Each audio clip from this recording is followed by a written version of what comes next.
J'étais le plus jeune et ma famille ne faisait pas attention à moi et je suis parti, mais à un moment donné, ils sont revenus.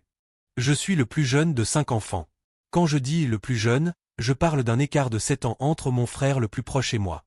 Imaginez un instant ce fossé. Mes frères et sœurs étaient déjà des adolescents turbulents quand je n'étais qu'un gamin. Ils avaient leur propre vie, leurs propres problèmes, et mes parents, accaparés par leurs crises incessantes, ne semblaient jamais avoir de temps pour moi. À la maison, j'étais là, sans vraiment y être. Pas de dispute ni de réprimande, mais pas non plus de soutien ou d'encouragement. Invisible. Ce mot résume parfaitement mon enfance. Mes notes étaient bonnes, je faisais ce qu'on attendait de moi, mais cela ne méritait jamais plus qu'un hochement de tête distrait de mes parents. Pendant que mes frères et sœurs accaparaient toute leur attention avec leurs drames et leurs échecs, moi, je devais simplement m'effacer. Mais un jour, tout a changé. J'avais 9 ans quand j'ai rencontré Mia et Valentina. Ces 2 filles habitaient dans le même quartier que moi, et comme moi, elles semblaient traîner un sentiment de solitude. Mia avait une répartie cinglante qui cachait une grande douceur, et Valentina était débordante d'idées et d'énergie, toujours prête à inventer des projets farfelus. Elles m'ont accepté sans condition, et très vite, nous sommes devenus inséparables. Avec elles, j'ai trouvé ce que je n'avais jamais connu, un refuge.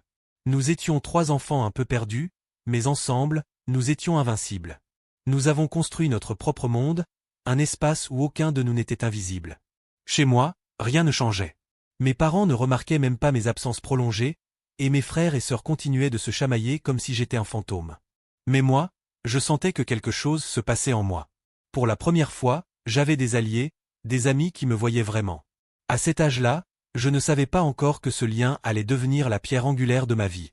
Mais ce que je savais, c'était que grâce à Mia et Valentina, j'existais enfin. Avec les années, ma relation avec Mia et Valentina était devenue un pilier. Ces 2 filles avaient su voir en moi ce que ma propre famille semblait toujours ignorer. Ensemble, nous avions créé un univers parallèle, un espace où personne n'était invisible. C'était une bouffée d'air, un contraste saisissant avec ma maison, où l'ombre semblait être ma seule place. Chez moi, rien n'avait changé. Mes frères et sœurs accaparaient toute l'attention avec leurs drames incessants. Disputes, retours précipités au domicile familial, ou nouveaux échecs à gérer. Mes parents, constamment absorbés, ne semblaient jamais avoir le temps de me regarder. J'étais là, mais comme un accessoire dans le décor. Je m'accrochais à mes études, espérant qu'un jour, mes efforts attireraient leur attention. Un souvenir, en particulier, résume cette période. J'avais travaillé pendant des mois sur un projet scolaire et remporté un concours régional. Ce trophée, pour moi, représentait bien plus qu'une victoire. C'était une tentative désespérée de sortir de leur indifférence. Mais, à mon retour à la maison, tout ce que j'ai trouvé, c'était une dispute entre mon frère et ma sœur. Mon trophée a à peine reçu un regard. J'ai compris ce jour-là que peu importait ce que je faisais, rien ne suffirait à briser cette barrière. Heureusement, il y avait Mia et Valentina. Elles vivaient, elles aussi, des tensions familiales. Mia, avec son humour cinglant, masquait les disputes constantes de ses parents. Valentina, sous la pression constante de sa mère, trouvait refuge dans ses idées débordantes et son énergie créative. Avec elle, je me sentais entier. Je passais de plus en plus de temps chez elle, particulièrement chez Valentina, dont la maison débordait d'une chaleur que je n'avais jamais connue. Mais cela ne passait pas inaperçu. Un soir, en rentrant chez moi après un week-end prolongé, mon père m'a accueilli avec une remarque lourde de reproches déguisés. Il trouvait que je passais trop de temps ailleurs.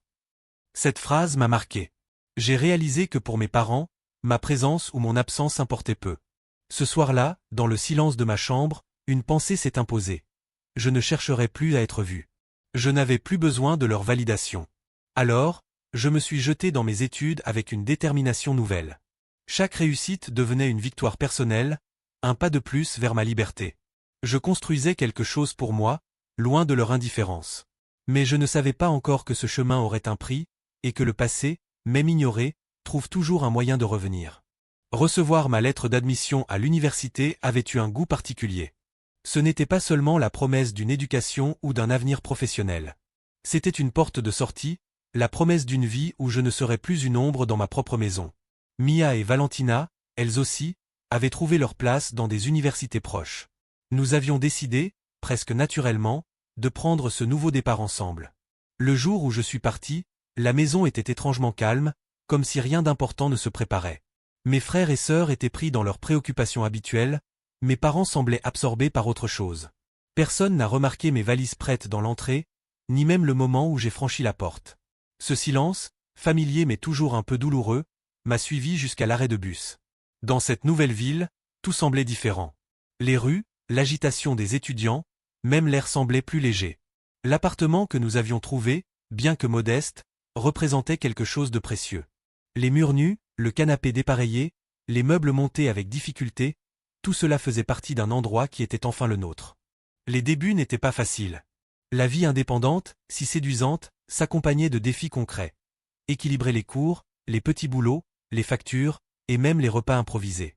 Pourtant, chaque obstacle franchi, aussi petit soit-il, renforçait cette impression de construire quelque chose de solide, quelque chose qui nous appartenait. Plongé dans mes études, je trouvais une satisfaction que je n'avais jamais connue. Ici, mes efforts étaient reconnus. Chaque mot d'encouragement d'un professeur, chaque projet réussi, me donnait l'impression que je prenais enfin ma place. C'était un sentiment nouveau, loin de l'indifférence que j'avais connue. Les nouvelles de ma famille arrivaient parfois, mais elles semblaient appartenir à une vie lointaine. Les drames de mes frères et sœurs, les tensions habituelles, tout cela me paraissait flou, presque irréel. Ces échos ne provoquaient plus qu'un léger pincement, une preuve que, malgré tout, une partie de moi restait connectée à ce passé. Un soir, alors que je rentrais d'un cours, mon téléphone a sonné. La voix de ma mère, familière mais hésitante, m'a ramené à cette vie que j'essayais d'oublier. Elle parlait doucement, choisissant ses mots avec soin, comme si elle mesurait la portée de chaque phrase. Après quelques banalités, elle a mentionné une réunion de famille. Mon père, apparemment, souhaitait me voir. L'invitation, bien qu'inoffensive en apparence, m'a plongé dans un flot de réflexion. Pourquoi maintenant? Que attendait-il de moi, après tout ce silence? Malgré moi, une partie de ces questions restait sans réponse. Accepter de les revoir signifiait rouvrir une porte que j'avais fermée depuis longtemps. Mais au fond, je savais que cette confrontation était inévitable. Il ne s'agissait pas de leur donner une chance de réparer quoi que ce soit, mais de m'offrir à moi-même l'opportunité de tourner une page pour de bon. Le jour de la réunion de famille, une étrange appréhension me suivait. Chaque kilomètre parcouru semblait me ramener vers des souvenirs flous, des sensations d'une vie que j'avais mise de côté. Ce n'était pas un simple dîner. C'était un retour dans un espace où j'avais toujours été en marge. Lorsque j'arrivais devant la maison, elle semblait figée dans le temps. Tout était resté pareil, la façade, les volets délavés, l'atmosphère immobile. À l'intérieur, les voix de mes frères et sœurs remplissaient l'air, des éclats de conversation familière qui n'avaient rien perdu de leur intensité. Ma mère m'accueillit avec un sourire prudent, une lueur indéchiffrable dans les yeux. Mon père restait en retrait, fidèle à lui-même, silencieux mais observateur. Ces dynamiques si familières se remettaient en place, comme si elles n'avaient jamais été interrompues.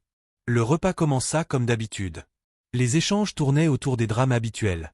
Un frère évoquait ses ennuis professionnels, une sœur s'extasiait sur les exploits de ses enfants.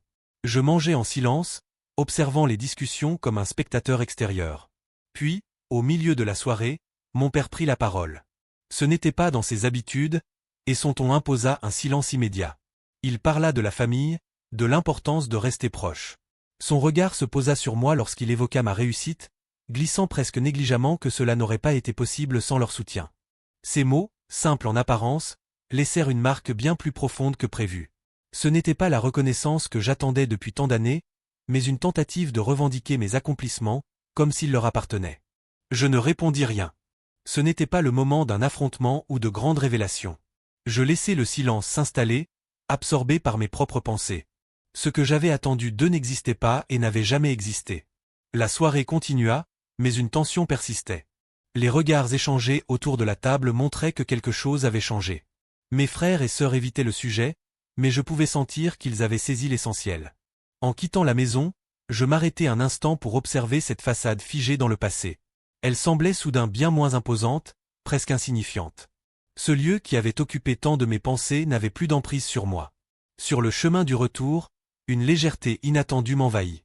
Ce dîner, que j'avais tant redouté, m'avait offert une clarté inattendue. Je compris que je n'avais plus besoin de leur reconnaissance. Ma vie, ma valeur, n'avait jamais dépendu de leur regard. Le lendemain du dîner, je me réveillai avec une étrange sensation d'apaisement. Ce retour dans ma famille, si longtemps évité, s'était déroulé sans éclat ni véritables affrontements. Pourtant, quelque chose en moi avait changé. Ce n'étaient pas eux, ni leurs habitudes figées, mais une part de moi qui semblait avoir tourné une page. Dans les jours qui suivirent, des signes inattendus commencèrent à apparaître.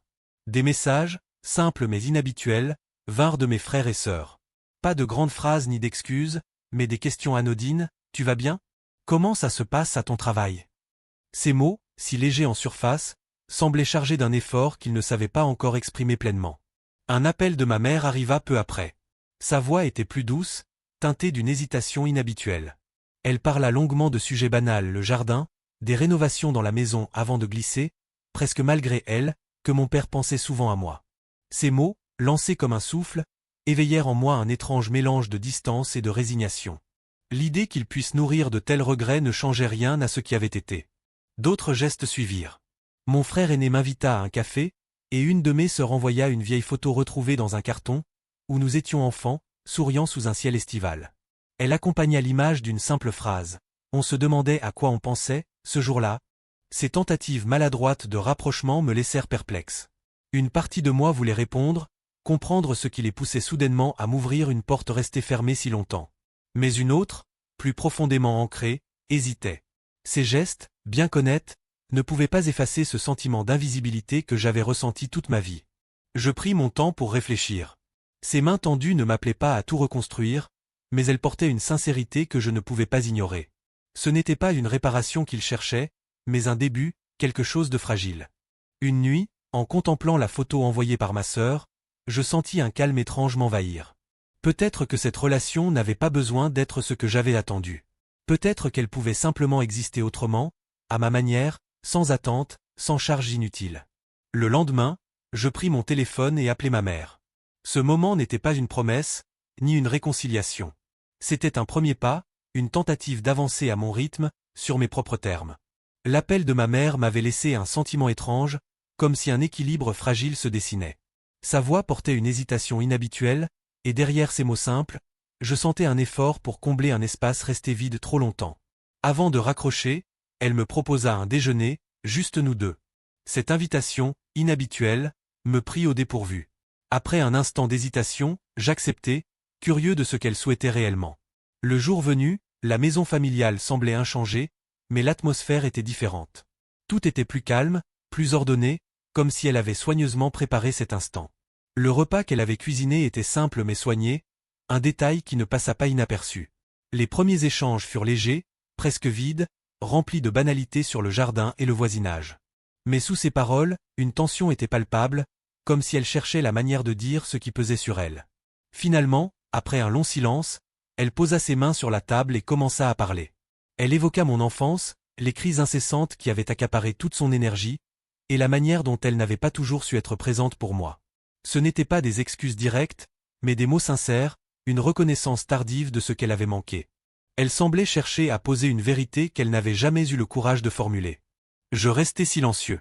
Ces paroles ne pouvaient pas effacer les années d'absence, mais elles portaient une intention que je ne pouvais ignorer. Ce moment, bien que maladroit, avait un poids réel, une tentative d'ouverture que je choisis d'accueillir sans la combler par des réponses précipitées. En quittant la maison, je ressentis une étrange légèreté. Ce déjeuner n'avait pas tout réglé, mais il marquait un début. Un espace semblait s'être ouvert, une possibilité de dialogue, même si cela restait fragile. Les jours suivants, ces tentatives continuèrent. Mon frère aîné m'invita à un café. Pendant cette rencontre, il évoqua ses propres luttes, son rôle d'aîné souvent pesant, et la manière dont cela l'avait parfois éloigné de l'essentiel. Ses confidences, bien que maladroites, dévoilaient une vulnérabilité que je ne lui connaissais pas. Petit à petit, je commençais à voir ma famille sous un angle différent. Ce que j'avais perçu comme de l'indifférence n'était peut-être que des maladresses, des blessures mal gérées. Ce n'était pas une reconstruction parfaite, mais une tentative d'apprendre à exister autrement, sans attente irréaliste ni poids inutile. Je n'attendais pas de miracle, mais pour la première fois, l'idée que ces liens, longtemps fragiles, pouvaient évoluer, me semblait possible. Dans les semaines qui suivirent ces premières tentatives de rapprochement, un équilibre précaire sembla s'installer. Ma famille, si longtemps distante, semblait faire des efforts pour recréer des liens. Pourtant, ces gestes, bien qu'honnêtes, portaient encore le poids des années de silence et des maladresses accumulées. Ma mère appelait désormais plus souvent. Elle posait des questions simples, sur mon travail, sur ce que je faisais de mes journées. Chaque conversation semblait calculée, comme si elle avançait sur un terrain inconnu, hésitant à trop en dire. Je sentais un effort réel, mais aussi une peur de dire ou de demander ce qui pourrait briser ce fragile dialogue. Mon frère aîné, lui aussi, continua à organiser des rencontres. Ces cafés improvisés avaient quelque chose d'inattendu. Il partageait parfois des bribes de ses propres luttes, la pression constante d'être l'exemple pour le reste de la fratrie, les attentes qu'il n'avait jamais su remettre en question. Ces mots, bien que mesurés, dévoilaient une part de lui que je n'avais jamais perçue. Pourtant, malgré ces gestes, une partie de moi restait sur la réserve. Ces tentatives de rapprochement ne pouvaient pas effacer l'indifférence de toutes ces années. J'observais, comme depuis l'extérieur, ces dynamiques qui semblaient vouloir changer, mais qui portaient encore les marques profondes du passé. C'est un appel de ma sœur cadette qui vint fissurer cette méfiance. Un soir, d'une voix hésitante, elle évoqua un souvenir ancien, un de ces moments que je pensais oublier. Elle raconta une dispute violente entre mes parents et un de mes frères, et la manière dont elle m'avait vu, immobile, en retrait, comme si j'étais invisible. « Tu étais là, mais c'était comme si personne ne te voyait, murmura-t-elle. Ces mots éveillèrent en moi une émotion profonde, presque douloureuse. C'était la première fois que quelqu'un dans ma famille reconnaissait cette solitude qui avait marqué mon enfance. Ce moment, bien que bref, fit vaciller les murs que j'avais construits autour de moi. Mais cette confiance naissante fut mise à rude épreuve lors d'un dîner familial organisé peu après. L'ambiance, d'abord détendue, changea brusquement quand mon père, presque distraitement, fit une remarque sur mes choix de vie. Ce commentaire, apparemment innocent, portait en lui une critique voilée, un rappel brutal des dynamiques que je pensais dépasser. Le silence qui suivit fut pesant. Mes frères et sœurs échangèrent des regards nerveux, et ma mère sembla vouloir intervenir sans trouver les mots. Ce moment suspendu était un écho du passé, un rappel de ces années où les non-dits et les critiques implicites régnaient. En rentrant chez moi ce soir-là, un sentiment de lassitude m'envahit. Ces efforts de rapprochement, bien qu'encourageants, semblaient toujours fragiles, comme un édifice construit sur des fondations instables. Mais malgré tout, une petite voix persistait en moi. Reconstruire ne signifiait pas effacer le passé, mais apprendre à vivre avec. Ces liens, aussi imparfaits soient-ils, méritaient peut-être d'être explorés, non pour retrouver ce qui n'avait jamais existé, mais pour construire quelque chose de nouveau. Les jours suivant le dîner familial furent marqués par un étrange mélange d'agitation et de réflexion. La remarque de mon père, bien que brève, avait ravivé des souvenirs que je pensais enfouis. Mais au lieu de m'éloigner, je sentais une envie inattendue de creuser plus profondément dans ces liens fragiles. Un appel de ma sœur cadette marqua une étape importante. Elle me proposa de la rejoindre chez elle, sa voix calme mais hésitante trahissant une volonté de dire quelque chose d'important. Une fois sur place, après quelques échanges légers, elle aborda enfin le sujet qu'elle semblait porter en elle. Elle évoqua notre enfance et la manière dont chacun semblait avoir trouvé des façons de se protéger dans une maison souvent marquée par le chaos. Puis, elle mentionna un souvenir précis, une dispute brutale entre nos parents et un de nos frères. Elle me décrivit, en retrait, silencieux, presque invisible. « Je crois qu'on ne t'a pas vu, ou pas assez, murmura-t-elle, ces mots résonnant comme un aveu. Pour la première fois, je sentis qu'un membre de ma famille reconnaissait ce que j'avais ressenti si longtemps. Ces paroles, bien que tardives, avaient une sincérité qui me toucha profondément. Quelques jours plus tard, mon frère aîné proposa une rencontre entre nous, sans nos parents. Par curiosité, j'acceptai. Dans le petit café où nous nous retrouvâmes, l'ambiance, bien que légère en surface, portait une certaine gravité. Les discussions commencèrent par des anecdotes d'enfance, mais rapidement, elles prirent une tournure plus profonde. Mon frère aîné parla de la pression d'être toujours l'exemple, tandis que ma sœur aînée évoqua sa peur constante de décevoir. Ces échanges révélèrent des facettes d'eux que je n'avais jamais perçues. Pour la première fois, je ne me sentis pas seul dans ce que j'avais vécu. Chacun semblait chercher à reconnaître non seulement ses propres blessures, mais aussi celles des autres. En repartant, un sentiment d'apaisement m'envahit. Ce chemin vers une reconstruction était loin d'être parfait, mais il ouvrait des possibilités nouvelles, basées sur des vérités enfin partagées. Dans les semaines qui suivirent notre rencontre, une dynamique nouvelle sembla émerger, fragile mais sincère. Les messages de mes frères et sœurs devinrent plus fréquents, mais surtout plus naturels. Ils ne se limitaient plus à des banalités, mais reflétaient une tentative d'entretenir un lien, sans précipitation ni maladresse évidente. Ma mère, elle aussi, semblait évoluer doucement. Lors de nos appels, ses réflexions laissaient parfois entrevoir une reconnaissance du passé, des remarques discrètes sur ce qu'elle n'avait pas su voir ou comprendre à l'époque. Ces moments restaient rares, presque furtifs, mais ils portaient une authenticité qui, malgré moi, résonnait profondément. Un jour, mon frère aîné proposa un repas entre frères et sœurs, sans nos parents. L'idée, inhabituelle, me surprit par sa simplicité. Elle n'avait rien d'imposant ou de cérémonieux, mais elle portait en elle une curiosité sincère.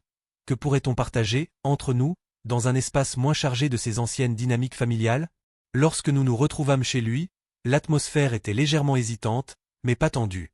Les échanges commencèrent doucement, autour de souvenirs d'enfance, ces anecdotes tant de fois racontées qui, pourtant, semblaient aujourd'hui portées par une légèreté nouvelle. Puis, les conversations prirent un tour plus personnel. Mon frère parla de la pression d'être toujours celui à qui on demandait de montrer l'exemple. Ma sœur, quant à elle, évoqua le poids des attentes parentales, cette impression de devoir constamment prouver sa valeur.